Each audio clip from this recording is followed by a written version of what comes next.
रमन वाल्मीकि को न्याय दिलाने के लिए संघर्ष करें।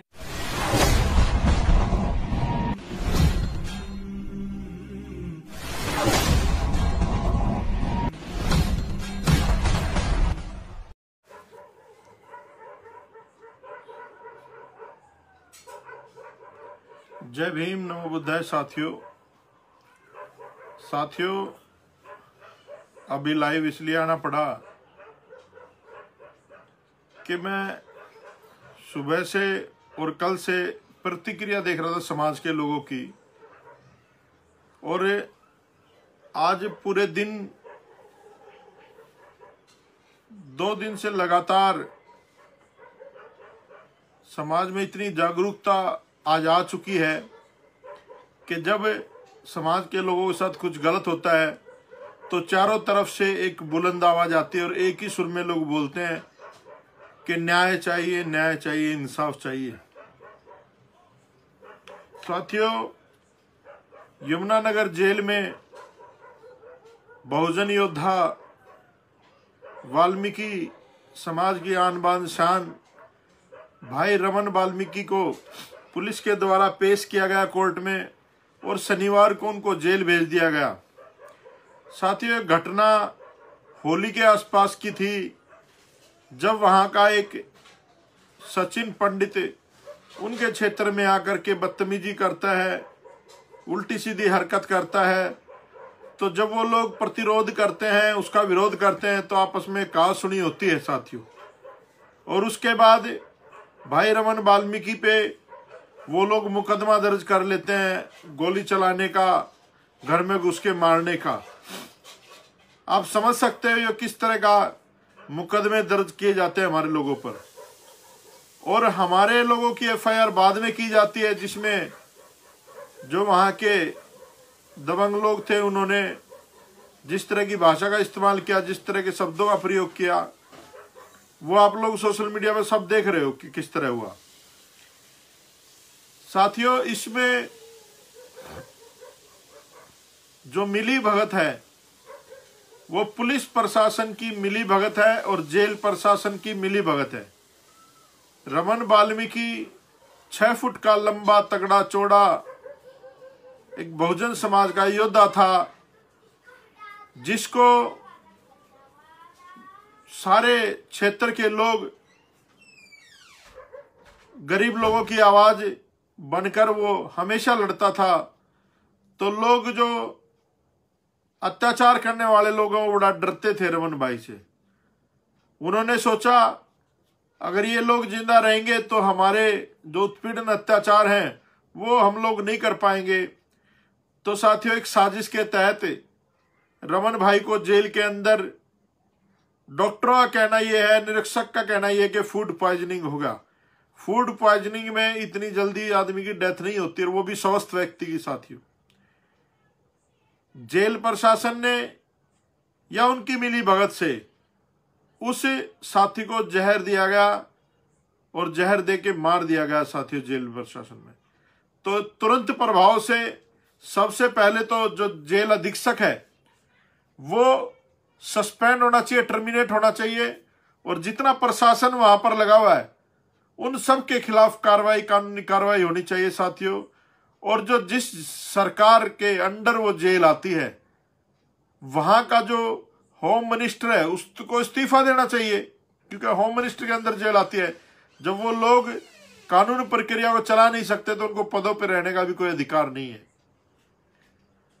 साथियों, अब लॉकडाउन है, हम लोग जा नहीं सकते, प्रतिबंध लगा रखा है, नहीं तो हम लोग वहीं पर होते। आपको पता ही है, जहां भी एट्रोसिटी होती है मैं पहुंचता हूं, अपने साथियों के साथ जितनी भी मदद हो सकती है हम लोग करते हैं। और जैसे ही लॉकडाउन खत्म होगा हम लोग बताएंगे उन लोगों को कि इस बहुजन समाज की और वाल्मीकि जाति के लोगों की शक्ति क्या है। पंजाब, हरियाणा पूरा जाम हम लोग दिल्ली कर देंगे। अगर हमारे भाई को न्याय नहीं मिला तो फिर हम लोग न्याय जबरदस्ती लेके रहेंगे। हमें पता है न्याय कैसे लिया जाता है। और एक थोड़ी कड़वी बात कहूंगा मैं आप लोगों से, बहुत सारे लोग वाल्मीकि जाति का ठेका लेकर के बैठे हैं फेसबुक पे, बहुत सारे लोग हैं वाल्मीकि जाति का ठेका ले रखा कि सबसे बड़े शुभचिंतक वाल्मीकि जाति के वही लोग हैं, और जब कोई एट्रोसिटी होती है तो वो कहीं आसपास भी नहीं दिखते, कहीं नहीं दिखते। फेसबुक पे अपना डालते रहते हैं पोस्ट वोस्ट उल्टी सीधी, और कहीं पर भी समाज की लड़ाई में नहीं दिखते वो लोग। ऐसे लोगों से भी मैं निवेदन करना चाहूंगा हाथ जोड़ के कि भाई समाज में एक तो भाईचारा बना के रखो, और जितनी भी बहुजन समाज की जातियां हैं, किसी के साथ भी कोई अत्याचार होता है, बल्कि जनरल कैटेगरी के साथ भी अगर कुछ गलत होता है, तो हमें अन्याय के खिलाफ खड़ा होना सिखाया बाबा साहब अम्बेडकर ने, मान्यवर साहब काशीराम जी ने। तो हमें अन्याय के खिलाफ खड़ा होना चाहिए। आज रमन वाल्मीकि मारा है, उससे पहले भाई राकेश लारा गोहाना में मारा था, मिर्चपुर कांड हुआ, गोहाना में घर जलाए, कितने सारे एट्रोसिटी हमारे लोगों पे रोज की रोज होती है। गोहाना में अभी एक 10वीं क्लास की छात्र के साथ रेप किया है एक बुजुर्ग से आदमी ने, सोनीपत की बात है। इतनी सारी घटनाएं सामने आ रही है तक कि वो रुकने का नाम नहीं ले रही लॉकडाउन में भी, लेकिन कार्रवाई के नाम पे जीरो। अभी आपने देखा 2 साधु के ऊपर मॉब लिंचिंग हुई थी, पूरा देश उनके पक्ष में खड़ा हो गया। अच्छी बात है, होना चाहिए, कोई भी अत्याचार होता है उसके साथ उनको न्याय मिलना चाहिए। लेकिन क्या सिर्फ बहुजन समाज के लोगों को मरने के लिए छोड़ दिया जाता है? कोई सोशल प्लेटफॉर्म पे आवाज नहीं उठाता जनरल कैटेगरी का व्यक्ति? तो भाई आप लोगों से मैं निवेदन करता हूं, बहुजन समाज की जितनी भी जातियां हैं, ये जातियों पे गर्व करना छोड़ दे। आप गर्व करना छोड़ दो कि मैं द ग्रेट चमार हूं, मैं द ग्रेट वाल्मीकि हूं, मैं द ग्रेट धाड़क हूं, फलाना ढिकड़ा, पता नहीं क्या क्या। कोई ग्रेट नहीं है हमारे में। अगर बाबा साहब अम्बेडकर ग्रेट ना होते ना, तो इस देश में तुम्हें सांस लेने की तुम्हारी औकात नहीं थी। जहां जानवर पानी पीते हैं, कुत्ते पानी पीते हैं, उन तालाबों में तुम्हारी औकात नहीं थी पानी पीने की। तुम लोग अपने आप को ग्रेट कहते हो। अरे उस महापुरुष ने पूरा जीवन लगा दिया, पूरा अपना परिवार निछावर कर दिया, और तुम लोग लड़ते हो, मैं चमार, मैं वाल्मीकि, मैं फलाना, मैं ढिकड़ा, मैं ये, मैं वो। आपस में मिलके भाईचारा नहीं बना सकते, आपस में मिलके इन अत्याचारों के खिलाफ लड़ना नहीं सीख सकते, आपस में मिलके अपना राज नहीं बना सकते आप लोग। ये जो घटनाएं है ना, ये किसी वजह से नहीं होती, ये एक ही वजह है कि हम लोग राजनीतिक सत्ता में कमजोर हैं। हमारी जो राजनीतिक जड़ें हैं वो बहुत कमजोर हैं, और वो कमजोर होने का कारण है क्योंकि हमारी सामाजिक जड़ें कमजोर हो चुकी हैं। मान्यवर साहब काशीराम के जाने के बाद इस समाज में लीडरशिप की कहीं ना कहीं कमी महसूस होती है। लोगों का भरोसा नेताओं पे से उठ चुका है। तो आज सामाजिक की गैर राजनीतिक जड़ें मजबूत करने का समय है। आज एक बहुजन समाज बनाने की जरूरत है, और उस समाज को बना करके इस देश की राज्य सत्ता में काबिज होना है आप लोगों को। और जिसका राजा होता है उसका शोषण नहीं होता भाई। जिसकी लुगाई, जिसका लोग सरपंच होना गांव में, उसकी लुगाई को कोई देखने की हिम्मत भी नहीं करता। तो ये समझना पड़ेगा आप लोगों को, मिलजुल करके ये राज स्थापित करने हैं। और जब राज हमारा होगा तो हमारे लोगों पर अत्याचार भी नहीं होंगे। तो आप लोगों ने मिलजुल के इस मूवमेंट को, बाबा साहब अम्बेडकर की मूवमेंट को आगे बढ़ाना है। और मैं जानता हूं कि वाल्मीकि जाति में एक से एक योद्धा पड़ा है, एक से एक चिंतक पड़ा है, लेकिन उन लोगों को भड़काया जाता है कि चमार तुम्हारे आरक्षण खा गए, तुम्हारा वो फलाना खागा, तुम्हारा वो ढकड़ा खागा। मैं कहना चाहता हूं आप लोगों को, चमारों से सीखने की जरूरत है। चमार आज सोचता है इस देश का कि बहन जी को देश का प्रधानमंत्री बनाएंगे, और हमारा वाल्मीकि जाति का व्यक्ति सोचता है कि हम लोग एमसीडी में कच्चे और पक्के हो जाएं। तो जमीन और आसमान का फर्क है सोच में।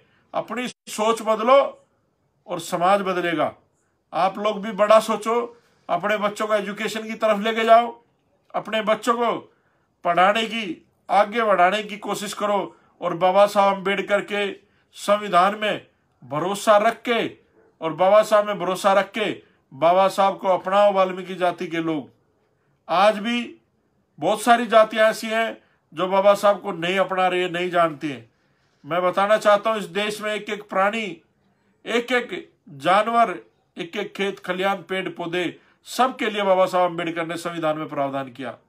तो आप सबको मिलजुल के इस देश की राज सत्ता पे काबिज होना है भाई। अगर आप लोग राज पे काबिज हो गए तो कानूनी कार्रवाई भी होगी, हमारे लोगों पे अत्याचार भी नहीं होगा, उत्पीड़न भी नहीं होगा, किसी की औकात नहीं होगी कि हमारे लोगों पे अत्याचार कर सके। तो साथियों, अभी लॉकडाउन चल रहा है, जैसे ही ये खत्म होगा हम लोग भाई रमन वाल्मीकि को न्याय दिलाने के लिए संघर्ष करेंगे, और जो भी लोग इसके पीछे हैं उनको जेल में डलवाने के लिए हम लोग संघर्ष करेंगे। और हम लोग चाहते हैं कि इसकी सीबीआई इंक्वायरी हो। वैसे तो चाहे सीबीआई हो चाहे पुलिस हो, सब कुछ इनका ही है भाई, राज इनका है तो नौकरशाही इनके हैं, और नौकरशाही इनके हैं तो सब कुछ इनकी मर्जी से होगा। तो जो भी है थोड़ा बहुत अगर ये लोग इम्प्लीमेंट भी करते हैं, नहीं तो हम लोग सड़कों पे उतरेंगे, अपने लोगों को समझाएंगे